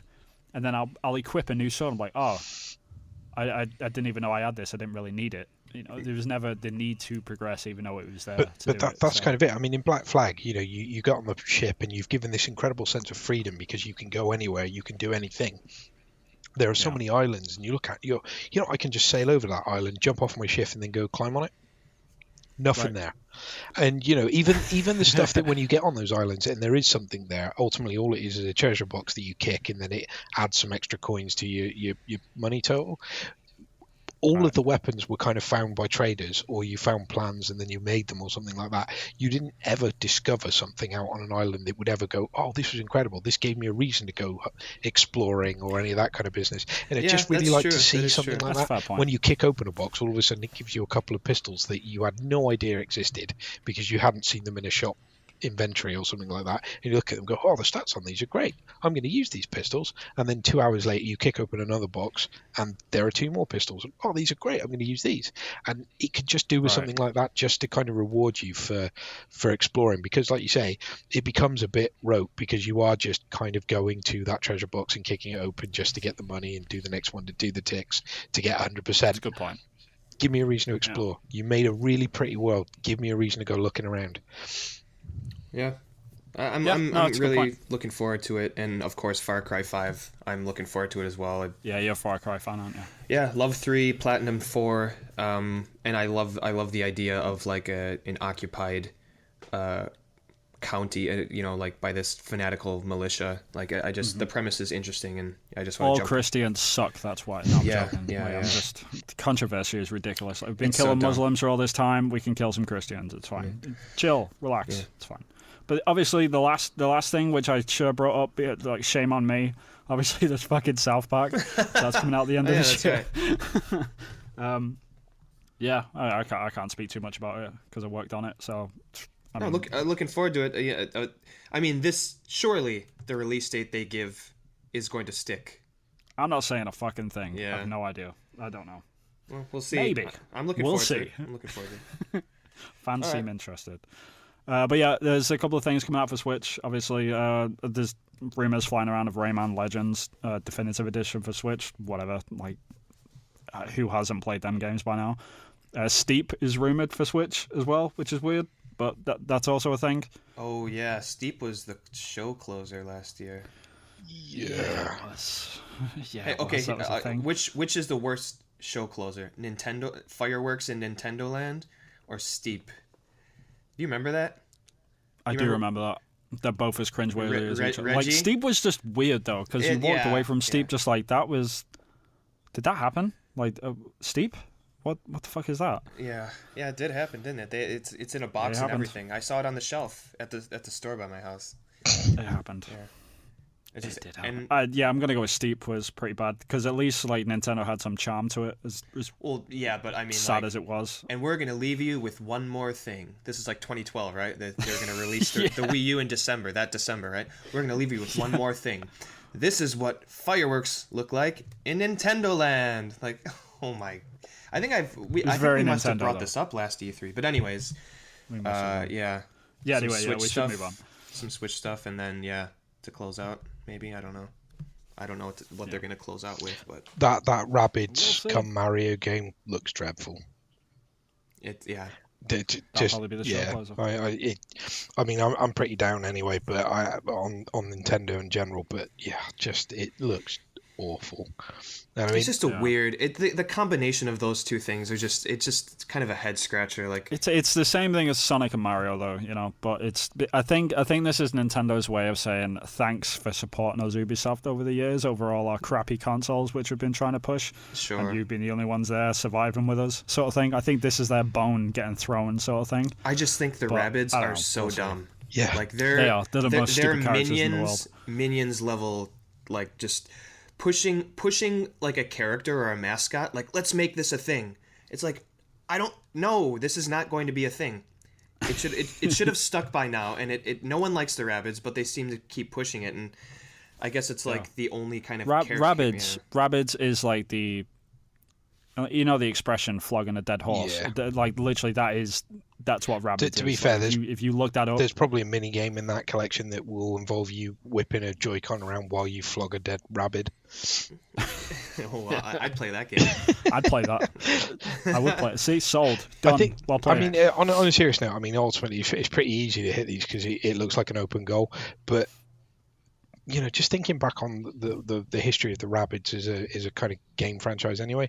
I mean, my only real exposure to it was Raving Rabbids on the Wii, and I don't look back on that with any kind of fondness because There's no fond memories. no, essentially because my whole memory of that was basically stood in my living room with my hand above my head spinning in circles, you know, while the Wii, while the Rabbid sort of screamed on telly.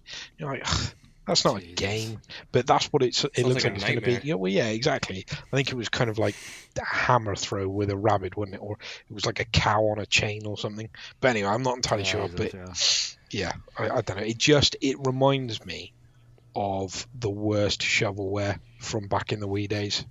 Sure. And okay, well, the Rabbids. Switch definitely needs it. Well, So. yeah, I mean, Rabbids was high class shovelware, but at the same time, I don't know. Yeah. Well, I mean, speaking of Nintendo, we should yeah. probably move on to that, right? Yeah. So yeah, we can do Nintendo first. We'll end it with Sony, I suppose. Yeah. Well, no, we got a couple of other things. So. No, yeah, it is Sony next, isn't it? Anyway, yeah, Switch. Nintendo. What have they got to show? Mario Odyssey, pretty much, right? Yeah, I mean, this is obviously a huge year for Nintendo because this is the year they need to sell the Switch to the people that haven't got one yet, which sounds stupid because the Switch is obviously doing pretty well at this point. But to me personally, as a gamer, I'm pretty sure a lot of hardcore gamers are in the same boat where we're sort of looking at the thing like, what am I going to play on this thing when I buy it other than Zelda? Because well, yeah, I mean, minus like a port machine right Zelda now. For me. Like I've played 105 even hours of that's a Zelda. port. I'm That not was on the buying Wii. it. Yeah. That was on the Wii U as well. Yeah. I did exactly the same thing. I borrowed a Wii U off of a friend to play Zelda, and I have no intention of buying Zelda on the Switch if I ever buy a Switch. So they need to come up with a reason to buy a Switch. Do you think? Because remember when they showed Zelda on the Wii U last E3, right? That was their big thing, and they saved the Switch reveal till like September, right? Are they going to show us like their plan for year 2 of the Switch during this direct, or are they going to wait for another fall direct? That is a good point. I didn't even think about that. So they could just like totally. What if it's just Mario Odyssey? Just Mario. They do. Yeah, it could be. This is the plan for Switch 2018 year 2, and they do that in fall again. I mean, because they kind of. They move to their own beat now that they do the directs. Like, they don't have to do E3. I don't think they can afford to. I really don't think they can afford to because, I mean, I subscribe to the theory of this that basically, although the sales on these are really, really good at the moment, it's because they haven't hit critical mass, for Nintendo fans. And I think the real measure of how well the Switch is doing as a console is once we kind of hit the 10 million mark, because we all know, and it's a bit of a cliche at this point, but there are basically 10 million Nintendo fans that will buy a Casio watch if Nintendo would have slapped their logo on it. Excuse me, 13? Yeah, okay, 13 million? Yeah, well, I'm predicting a little bit of drop off. Yeah, a few of those people who bought Wii U have to have been burned to the point where they're going, nah, no, not again. But anyway, sorry. Or at least waiting. Yeah, to see more. Exactly. So I don't think they can wait because I think that they've got a steady stream of, they've got steady demand at the moment, but I think that demand will drop off a cliff when they reach that saturation point because, like you say, they just haven't shown anything. Now, I'm a lapsed Nintendo gamer. I've owned all of their consoles up to the Wii U, and I didn't buy the Wii U because I wasn't convinced there was much I wanted for it at launch, and it never got better. And, I mean, you were right. And, there were one or two games that came out on the Wii U that I genuinely wanted to play, but I never wanted to play them the £300 it would have cost me to buy the console to play them. And we're in exactly the same point with the Switch at the moment. I want a Switch, I think, but at the same time, there are no games I want on the Switch, so therefore I'm not going to spend £300 on a Switch. And if they don't turn that around quickly, it's history repeating itself again. Okay, so here's the thing. For two people that haven't played a lot of Wii U games, what if they show some, like, the best Wii U games? What if they port those to the Switch and they're like, okay, Super Mario 3D World, boom. Donkey Kong Country Tropical Freeze, boom. Super Mario Maker, boom. And then Captain Toad Treasure Tracker, like... I'd still need a lineup for the future, man. Yeah. Like, what's stopping me going into a store and buying a Wii U for $200 right now? I'm just going to play all them games, including Zelda. I guess the promise of better things next year or in the years to come. That's exactly what I need. I need something for the future. You can't give me ports.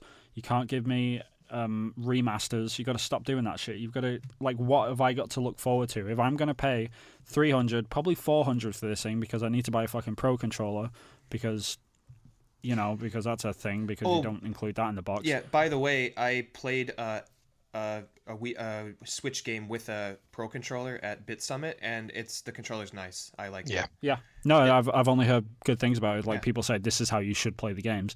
So for $400, and then you're probably talking about another $60 for one game, let alone a few games, because I refuse to buy a console unless it's got a few titles at least. So if I'm putting like $500 into this thing, there better be something for the future. Otherwise, what's stopping me from buying a Scorpio? Because I know at least, like, every decent PC game that comes out is probably going to be on that thing as well. Yeah. So that's who you're going up against this year. You're going up against Microsoft. You're going up against Sony, whatever they do. You know, like you need to pack the punches, and it's like Dave said, and this is the time to do it because like the hype is high for it right now. Everyone's talking about it. The buzz is real.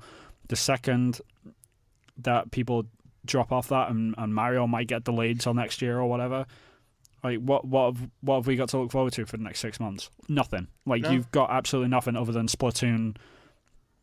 No, wait, I don't even know if Splatoon 2's coming out yet. That's gonna be a while away, That's right? coming out. Shoot, it's like July or August, I think. I think it's July, Yeah. like 27th in Japan at least. ARMS is coming out within the next 2 weeks. Then you have Yeah, Splatoon I just 2 in don't. July, I just don't and know that's what it. else. I just don't know what else they could be I bringing. think what it's you know? missing for me is something that's exclusive to it that I can't get anywhere else, which isn't so much kind of linked to it. So, I mean, if I go back over my own kind of purchasing history with Nintendo, I suppose the GameCube is the one that jumps out at me as being the one that kind of really I was like, this is an amazing console. I have to have this. For sure. And Yeah. I mean, the game that sold that to me on the first instance was Rogue Leader. And okay, you know, it's Star Wars again, but it was. I mean, the game looked absolutely friggin' incredible. Oh, that was a pretty game. Yeah, I mean, Yeah. it still holds up actually. You know, it's okay. It's not as good as it was, but it was a really, really good looking game. You couldn't get it anywhere else, and at the same time, the price of the GameCube wasn't unreasonable, and compared to its competitors, so next to the PlayStation 2 and next to the Xbox, it more than held its own.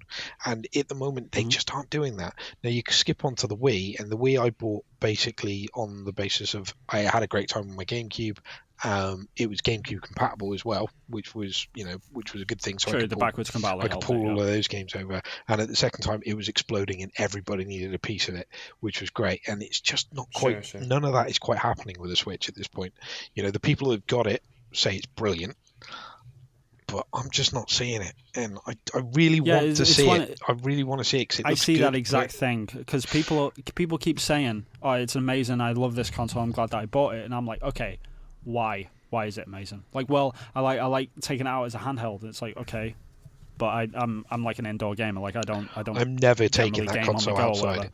It's the thing. I'm never taking it outside. It's going to be one of those things. It will spend its entire life sat in its dock.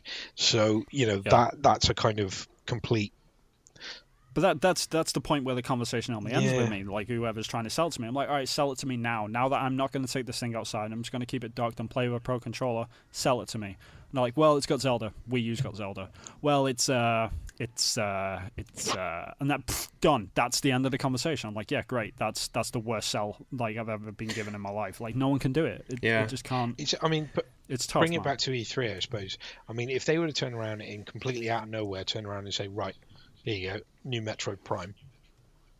My ears would pick straight up. Yeah, straight up. I'm in there on that. Or even, another Smash Brothers or something like that. And I know Smash Brothers is on Wii U. Pokemon MMO would fucking destroy this. Well, we've heard rumors of the Pokemon Stars game, right? Like they might be doing that. That could be a thing. Now I've got a bit of a beef for that though, because the Pokemon Stars we're talking about is essentially a conversion of a 3DS title, isn't it? Now, well, yeah.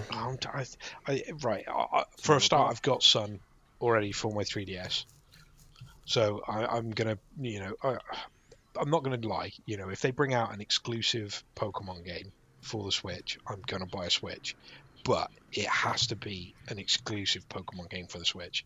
Right. If I can get that Pokemon game for my 3DS, I am just going to get it for my 3DS, because if it can run on the 3DS as well as run on the Switch, full well it is not running. It's not testing the Switch in any way, shape, or form. I think an exclusive Switch Pokemon game is coming, but I don't think it's Stars. No, this is going to be cashing in on 3DS. I just don't. This is the thing. I just don't think Nintendo had the balls to put a mainline Pokemon game on a console. They never have, and I don't think they ever will. I know this is. Don't you think though? Once they finally move away from the 3DS and the Switch is the. I don't think they're gonna yet. You don't think so? I don't think they will. No, not yet. I mean, you've got 3 million Switches floating in the wild versus God knows how many 3DSs. Like, if you're gonna make a Pokemon game, are you gonna tell Game Freak, hey, make another 3DS game where we've got like fucking 30 million users or what? I don't know how many. Oh, dude, Sun and Moon way sold more. gangbusters. Yeah. Right, exactly. So are you going to do that, or are you going to say, hey, make a console version of a Pokemon game to sell our flagship console? Like, you can't just tell Game Freak to Right. skip 2 generations of graphical like capability and expand their studio by 300% to like accommodate this new game. Like, they can't do that. Like, it's not going to happen. Like, as much as everyone's dreaming for that, I don't think Game Freak have not got the capacity to do that yet. I don't think they're going to be able to. So I mean, if there is going to be a Pokemon game, I think it's going to be one of the sort of like Pokemon Snap, Pokemon Stadium sort of spin-off titles. I don't think it's going to be a mainline one whatsoever. But that's just my view on it. I don't know. Tell you what though, if they come out on stage and say Advance Wars 4, it would be at this point. Right. Advance Wars 4 Switch exclusive. I will go down to Argos and buy a Switch right now.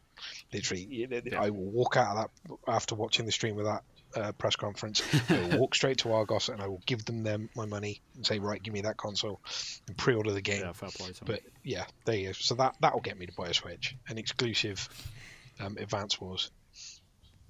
Oh, that would be amazing. It's not going to happen though, is it? Yeah, I think No, probably not. basically I'm a bit more like, I like my Wii U and I got enough out of it. Yeah. You know, I have like maybe like 8-9 games for it, and I still have to play Pikmin 3 and Bayonetta 2. Like, I'm kind of collecting all these games. One, because the Wii U is going to be a rare system, and it just for collectors purposes. I'd like to have these games that were, they didn't make a lot of them just because the system only sold like 13 million. But because I do have a Wii U, I got back on the Nintendo horse, I guess you could say, once I got my Wii U. I got it for free though. Yeah. If I wouldn't have got it for free, I would have been in the same boat. But yeah, you would have been looking at it. Yeah, I would have been like, nothing has interested me since like maybe like 1 or 2 games on the Wii, and then maybe like GameCube and and GameCube and backwards. But I'm excited for Super Mario Odyssey, and I'm probably going to buy a Switch later this year. But I'm in the same boat as you guys. Like, yeah, they need to show us a reason to buy this, because most people are not going to buy it just for Mario Odyssey and Zelda. They need more than those 2 games. Even though they're massive, heavy-hitting first-party games, that's not enough for a lot of people. And that just goes to show why the Wii U only sold 13 million. So they need to have more games, and hopefully they do it during E3 and not some fall direct leading up to the release of Mario Odyssey in November or whenever it's coming out this winter. Right. Yeah.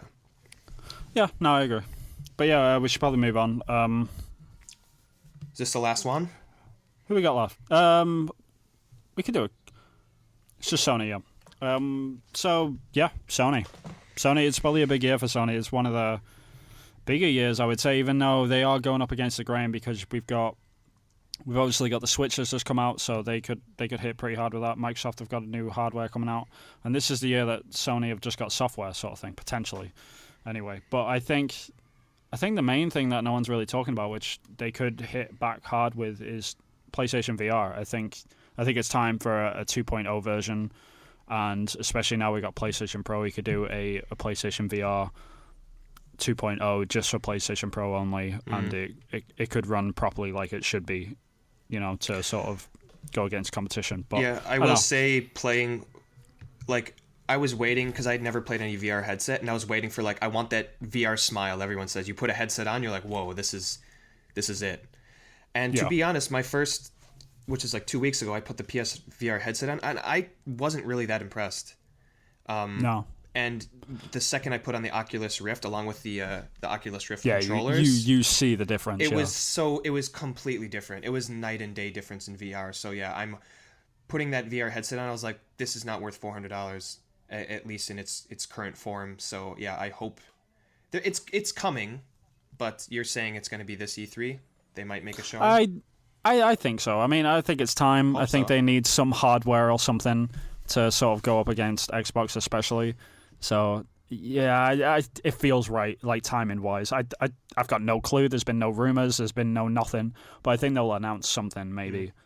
I think the time is right for it. Yeah, I mean, I'd be interested in a 2.0. Definitely after playing PlayStation VR, I played like maybe 3 or 4 games. It's like it's proof of concept, I guess. But looking forward to what they'll do with it later. I mean, the PlayStation VR sold fairly well, right? I remember. Yeah, them I saying. mean, it did pretty well for what it It was. I sold out, mean, didn't Yeah. it? Yeah, yeah, I mean, numbers wise, I think they were happy with how it sold. especially if you've got something like Fallout 4, like if they have got VR built in, they could just patch that in, stuff like that. I mean, there's so many games where you could just patch in a bit of VR for whoever. I mean, I know that's a huge undertaking and it's actually a lot of work, but potentially you could just patch it in Right. to pre-existing games as well. So that could be a huge sell for it as well. Sure. So, moving on to games, like, Yeah, I mean, there's a lot. Yeah. I mean, we've obviously seen Days Gone. We'll probably see fucking Death Stranding again, even though it's not coming out until 2025. We are not going to see Death Stranding. We're going to see nothing of God, that I game. hope not. We're going to indulge Kojima. He's going to go up on stage. He's going to say something. Everybody's going to give him a round of applause. He's going to show us some stupid picture of a robot, and we're all going to go, "Yay, Kojima!" And we're going to know nothing about Pretty Death much. Stranding at all. That game's Right. going to come out. It's I gonna be hope- a I road hope it's book by not the time there. It's finished. yeah. It needs to go away until Yeah. it's It done. does. It just needs to go It away. does. But it probably won't be. He probably will be on stage because Can't Yeah, help it's- himself. he can't. He really can't. And, I mean, and PlayStation love the needs to guy, get them but, brownie points. I mean, they just have to. yeah. It's like they're the good guys, and Konami are terrible. Yeah. So it looks like God of War is going to be probably one of their main games. Judging from that Think- massive like E3 God of War poster that people have been seeing in LA across from the I think it's center. gonna be a lot of the same of last year. I think, but just more of it. Yeah. Not last year, sorry. Like PSX. So I think it's gonna be. I think they're gonna be pushing Days Gone. I think they're gonna be pushing God of War, and it'll be The Last of Us 2. I think them three games are gonna be the big pushes. Sort of thing. Obviously, outside of the stuff like obviously you got Call of Duty coming out. Like PlayStation have got the exclusive for that, so we're probably gonna see multiplayer for that. Oh sure, only on PlayStation. Yeah. I'm looking forward to. I really hope Insomniac shows gameplay of Spider-Man. Yeah. Yeah. Definitely. Yeah, I think that's a given. I'm excited for that game because I've always been a big Spider-Man fan since I was a kid, and this seems like finally getting like you never know, but finally getting like a really awesome Spider-Man game. I think it's Dude, been a long time coming. Web of Shadows on the Xbox 360 is one of the best Spider-Man games. I Yeah, would you've say. told And me. You've told me about that. Yeah, I've This never played looks sort of down the same sort of vein of that. So yeah, it could be huge and it could be great. I mean, it could be great. So I'm looking forward to that. Yeah, they'll do their whole their indie montage, right? Which was Standard. They didn't. I wish they would have shown a bit more. Like they really breezed through the indie games. I thought they'd I give think it more of a they stage. just had too much to show last year. Yeah, I think. yeah, I mean, I last mean, they year it really was just did. game after game after game. It was pretty heavy. But yeah, So it could be. But how about you, Dave? Like, what are you looking forward to from PlayStation the most? I would say? Well, the most I think God of War. The Yeah. videos Yep. for that from last year looked absolutely incredible. Though with the benefit of hindsight, I'm pretty certain they must have been running on Pro rather than the base for hardware, sure. just judging by what it looked like. But Oh, it's probably running on PC. It probably wasn't even running Well, on a yeah. system at all. I would okay, say. it was probably running on a PC with a kind of, I guess, a target of one day running on a Pro. But I mean, it looked incredible. I mean, so that one I'm pretty good, hyped for. But I mean, around the other ones, Days Gone looked quite interesting. But yeah, I mean, I think as far as their first parties, one I'm not as invested in those. I mean, God of War looks great, but I mean, we'll see as it comes on that. I'm ready to be excited. I mean, I'll probably end up having a go at Gran Turismo when that one looks. Oh yeah, Gran Turismo Sports coming out. Forgot about that. So that'll probably go. But I mean, it depends. I mean, a lot of that depends on Scorpio, to be honest with you. But Sure. nobody's got the time in their life for Forza and Gran Turismo, Yeah. so it's an either or. Too many racing games. Yeah, so I mean, we'll see how it goes. But I mean, yeah, again, God of War, it just looked incredible. So I'm It did I'm look pretty really good. excited I about was pretty shocked by like how different it actually looked compared to the old God of War games, and I hope they keep that sort of serious tone. It'll be nice to see what they do with that, especially within the God of War universe.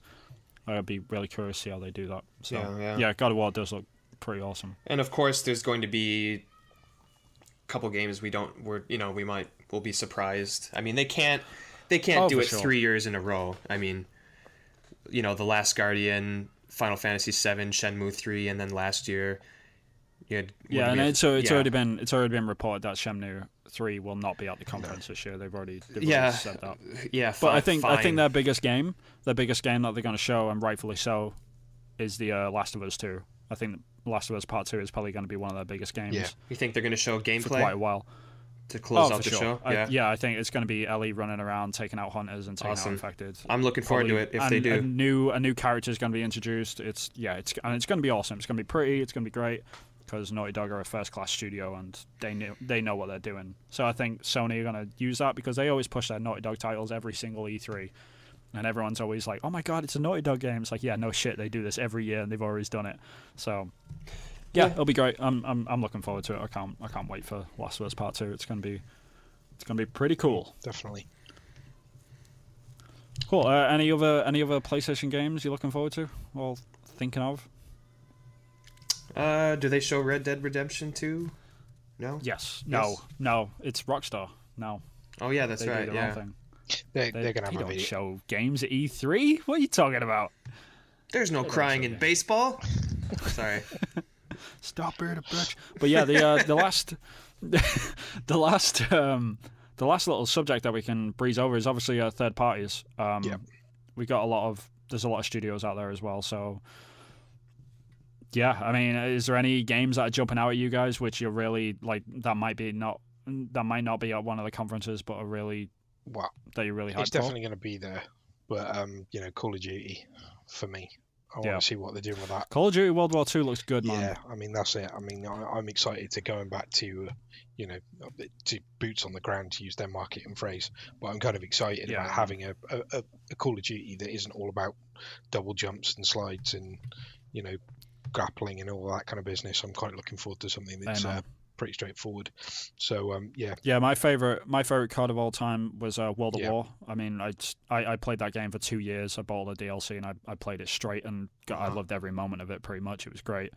But after that, like after they started putting in all the double jumps and all the crazy like Twitch movements and stuff, like I'm not really into that. I haven't actually played Call of Duty in 3 years. Like I haven't picked up the titles in the last 3 years, and I was one of them guys that bought it every single year up until Advanced Warfare. No, I think Ghosts was the last one which I bought, and I was like, yeah, I'm done. Like Ghost was so bad that I'm not into this anymore. Last year's one, Infinite Warfare, is the best single player Call of Duty. Without doubt. I've heard good things about it, Warfare 2. I mean, it's absolutely brilliant. But I just don't want to pay 60 for it. No. Well, I mean, it depends on the format, I suppose. I mean, I managed to pick it up, actually, for PlayStation, because I bought it on PC on launch, but I picked it up on PlayStation the other day for $14.99. So, I mean, it's nice. It's That's super pretty cheap. good. You can get it now. But yeah, that one is definitely worth playing. But like you, I mean, I've played all of the Call of Duties, and I play them every year without fail. And I'm pretty looking forward to. I am looking forward to this one because it's pulling things back. But like you, I mean, the amount of time that I've spent playing multiplayer has dropped off. Now I'm not 100% certain whether the reason why I've dropped off is down to the fact that if you've got all of this extra mobility, or whether actually it's the conversion of PlayStation, because ultimately I had a good core group of friends on Xbox Live who didn't all make the jump, and I thought that kind of happened at the same time. Because certainly when it comes to the momentum and movement and things, where Call of Duty is now is actually quite similar to games like Quake. Used to be. Quake is a game where you are super mobile. You might not be able to run walls and things like that, but you move at a ridiculous liquid speed, and you can jump and super high and all that kind of business. So I'm not entirely convinced of that. I think it might have had more to do with the conversion to a new console, but at the same time, they're not as fun. I don't think. That's a fair they're point. Just not. It's. I think it's just gotten a bit too fast to me. Like the kill per second ratio is like way too high, sort of thing. Like the time to kill is just ridiculous. Like every single weapon does the same amount of damage almost. It's pretty crazy. But yeah, I'm super excited to see what they do with World War II settings. Like a lot of people are like, oh really? Like they're going back to World War II. It's like, yeah, we haven't seen a World War II game in this generation, and it could be something really special for all we know. Like especially after playing so much of Battlefield 1. Call of Duty World War II could be fucking awesome. It could be really good. It could really bring the series back to what it was. So it could bring that solid fan base right back.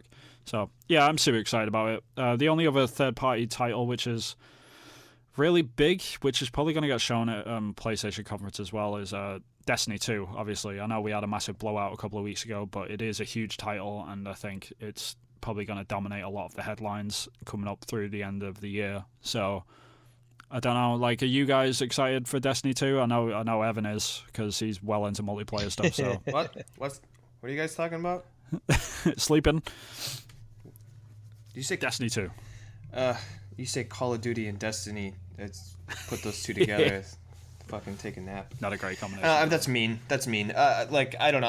I'm not interested. But I know a lot of people are. It seems like it's almost like Bungie is making what should have been the first Destiny in Destiny 2. Like, I don't know, but like it might take a couple shots to get the formula down, but it seems like this is definitely going to be a step up to the first Destiny. I mean, I guess that's all I could say. Guys, I'm sorry to cut in on this, but I'm going to have to run off. My little boy's just woken up, so I'm literally going to have to go and do parenting. Oh wait, we need to. Do you want to address what happened? Oh yeah, good point. Dave's not here anymore. Dave left because Dave has children that wake up at 3:00 in the morning because we kept them awake all night doing a podcast, because that's what we do, and we do it well, apparently, well enough to the point that his kids wake up. So unfortunately, he did have to slip away, which is totally fine. It's totally cool. We can carry on, and we're just going to wrap up our thoughts on what we're most excited about in E3, I would say, and any crazy predictions that we got. So Evan, what are your crazy predictions, if you've got any, and what are you most excited for? I say, instead of a crazy I guess it's a crazy prediction. It's more of something like I just really want to see. Right, you want to see more of. Yeah, I want to see two things. Okay. And one maybe, probably not E3, and the other is just never going to happen. Is I want to see whether it's pixel or a 2.5D Metroid game. Okay. And I want another Castlevania, which is never going to happen. Basically, like, I want a side-scrolling Castlevania and a side-scrolling Metroid game. A Metroid game sounds... It's something that is definitely possible. I don't know if they would go the Prime route, Yeah. with a Metroid game, but Like the first person, you mean? Yeah, just continue on with Prime. I mean, I never played any of the Prime games. I don't know. I know people like really, really love that trilogy, but when I think Metroid, I do not think first-person shooter. It's just something about it that I just can't get my head around. However, yeah, it's like the third-person Castlevania games. When I look at them, I'm like, that's not right. That's just not right. I know people enjoy them and stuff, but I'm just not. Yeah, I'm just not one of them dudes. Yeah. So like, if Nintendo's gonna ever sweeten the deal with me, even though I'm pretty much gonna buy a Switch when Mario Odyssey comes out, right, it would be to have a new Metroid game and a new Castlevania game, because Konami still makes games. Maybe, probably not. No. Yeah, I refuse to buy them games anyway. Yeah, I'm one of those guys. Sorry. Like, yeah, I've got principles, and that's one of them. I think Castlevania would probably be the only thing that I would come back to, and weirdly, there's a Castlevania anime on Netflix. It's the weirdest thing I've ever heard. Yeah. Well, maybe. Yeah, maybe. I don't know. Yeah. So Castlevania and some Metroid, you said. Yeah, pretty simple. Everything else, like in terms of what I'm looking forward to, I think the thing I'm looking forward to the most is seeing the new Assassin's Creed, weirdly. That is pretty weird. Just seeing what they've come up with. Yeah, I'm just really, really interested. Like, I didn't really like Syndicate, but I don't know, like the year off and, Egypt, like, I just think they're going to bring a fresh perspective to the game, and, new styles of gameplay, maybe new combat, some movement stuff. Like, I don't know, I'm just looking forward to that. And Spider-Man. Yeah. I'm looking forward to God of War, but we've seen actual God of War gameplay, and we haven't seen any Spider-Man gameplay. We've seen in-game, I guess cutscenes. Like, I'm not too sure. We've seen Spider-Man swinging about the city, but I'd like to see more of that game. So I'd say Spider-Man and Assassin's Creed. Of course, The Last of Us 2. Of course, God of War. But it's interesting. It's interesting that you're excited about an Assassin's Creed game. That's like one of the first things. that you're most anticipated to see? It is weird. It is weird. Hopefully it's a fresh take on some of the stuff, some of the systems that they've built over the years. But right.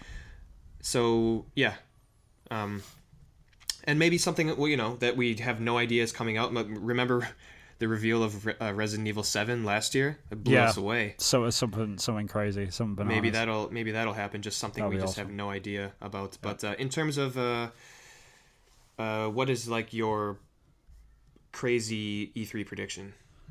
My crazy E3 prediction actually is I think the PS5 might get announced. Oh, that is pretty crazy. Well, I feel bad about my Metroid prediction. You took it to another level. No, it's cool. That's the whole. But point no, I don't think we'll see anything. I don't think there'll be any hardware, no games, no nothing. I just think they're going to mention it. Very much in the same sort of frame as what Microsoft did last year with Scorpio. They just came out of a trailer and it's like, this is what we're working on. We'll see you next year, sort of thing. I think they might do something like that with PS5 because you've got Nintendo just came out with new hardware. Microsoft is ramping up with Scorpio, and PlayStation are sat on the wings like, yeah, we might have a new VR headset, and it's like, it's not going to cut it. I think they want to be in that limelight with them. I think we might get a PS5 teaser. I'm not sure, but that's my crazy prediction. We'll see. It's pretty crazy. Yeah. Like, but hey guys, remember the PS4 Pro? That was a good one.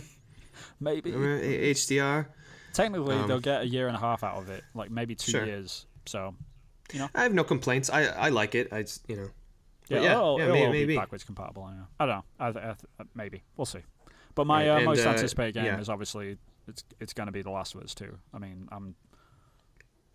The Last of Us 1 is still in my top 5 games of all time. It's an amazing title, and I can't say enough good things about Naughty Dog and what they do. So I'm super hyped for the second one. So I can't wait to see some gameplay of that. Even though technically we saw gameplay last time, that was all in-game engine. So right. Same thing with Spider-Man, right? That was right. Exactly. At least they said it was all in-game engine, but yeah. Yeah. So yeah, it's even with the known the what we know is going to be at the show, or at least like 80 to 90% we know there's going to be at the show. It's ramping up to be a good E3. Dude, I'm terrified. This year is already looking amazing. Like I don't even know what they're going to be able to show at E3 to top it, but. Yeah, it's like, a good year all around. So Sony might not necessarily top theirs, but I'm talking about E3 as a whole across all of the conferences. It seems like this could be like a really, really awesome. It could be a strong E3. Yeah, I mean, there's a lot of hardware, a lot of good software in there. There's a lot of room for a lot of crazy announcements that we haven't even heard about titles. And the best thing about this E3, and I have to give credit to this, so far there's been no early announcements so far. Not like last year, no. Not like I remember last year. May was fucking ridiculous. Oh my gosh, like every single day it was everything. like, oh, this game's going to be E3. It's like, why did you tell me? Why wasn't this at the conference? And this year they've sort of stepped back from all that, so hopefully we've got a good lineup of just announcements of stuff that we'd never even heard of or even expected. Like the only big one really was probably Destiny 2. I think that was the only big one that they really push through with because they needed to pre-hype that because of just how much money they're putting into marketing, which I get that one, but there was just some games last year I was like, why did you announce this 2 weeks early? I just don't understand. So yeah, there was a lot less out this year, which is good. So fingers crossed we do actually get a lot of surprises, especially now because this is the first E3 where I'm not waiting for The Last Guardian. So I'm actually quite excited about that. I'm excited about the fact that I'm not like constantly thinking, oh, is this going to be the game that I've been waiting for 10 years? Like, because the 7 remake's already been announced, Last Guardian's out, Shenmue 3 is already being made, so show me something new. Like I'm super hyped about it. That's a good point. Yeah, it's the Last Guardian-less E3. Yeah, in a good way. Like the game is out, love the game. It's done. Let's move on. Yeah, next chapter. So yeah, that sort of concludes our extravaganza of pre-E3 stuff. Hopefully nothing's been announced in the time that these episodes come out. We apologize if they have. Otherwise, whatever. We enjoyed having discussions about them either way. But we'll probably be around at E3 talking about it either during or after. We don't know what we're doing if we're doing anything yet. So yeah, that's true. We'll figure we'll that stuff out. Discuss that. Still later, 10 days away. Yeah. So massive thank you for joining us over the 2 episodes. I'm sure Dave would also appreciate everyone listening as well, because we did miss his episode 14. I think we had him on, and we lost his audio, which was unfortunate. Yeah, so we made it up, put him on another episode. Right, exactly. So instead of getting him back for 1, we got him back for 2. So we got a good 2 for him, or 1.5, I should say, because he's got babies. Oh yeah, that's it. Things, them little people that walk around and pee everywhere. He's got them. So it's unfortunate, but I'm sure he would be grateful for everyone tuning in as well. But other than that, massive thank you for everyone for joining us again every week. We really appreciate it. Evan, do you want to close us out with your Twitter handle and any goodbyes that you've got? Yeah, you can catch me on SIFTD as the Stand User. Also, same at the Stand User on Twitter and the Stand User on GiantBomb.com. If you want to come on the show, you can either. Oh wait, that's your bit. No, you can do it. I don't mind. Sure. If you want to come on the show, you can either send us a message at podcast_reload on Twitter, or message me on SIFTD, the Stand User. Just let me know the type of mic you have. Obviously, I'm sure you have a decent internet connection, which is a must. And the times during the weekend that you are available to record. And this stretches out to anyone listening. This isn't a SIFTD thing. Right. This isn't, It's a Twitter thing. It can be anywhere. It could be anywhere. If you have a mic and are free, for a couple hours during the weekend, you can come on the show. It's not just a SIFTD community thing. So yeah, get in touch with us on Twitter or on SIFTD, and we will get you on the show in some later date. And we definitely are looking forward to anyone new who wants to come on the show. So yeah. And Vin, how about yourself? Yep, I am at Vin Hill Art. You can find me on Twitter and some of my finger painters on there from time to time. Also on ArtStation, find me on there, Vin Hill Art, after artstation.com/user, I think. I can't remember what it is, but just Google Vin Hill Art, I will show up somewhere. I'm pretty much the Herbie of the internet, I never go away. But other than that, thanks for joining us, and hopefully E3 is as good as we're anticipating, because it's sort of lined up to be a great year, so massive thank you for joining us once again, and we will catch you guys in the next one. So, ta-ta. May all your E3 dreams come true. Gotta hope my E3 dreams do come true.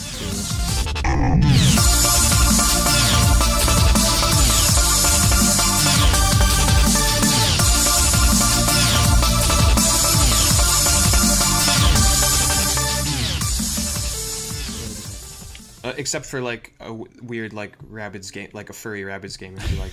Dude, don't even joke. No. All right. See you next time. Yeah, catch you next time.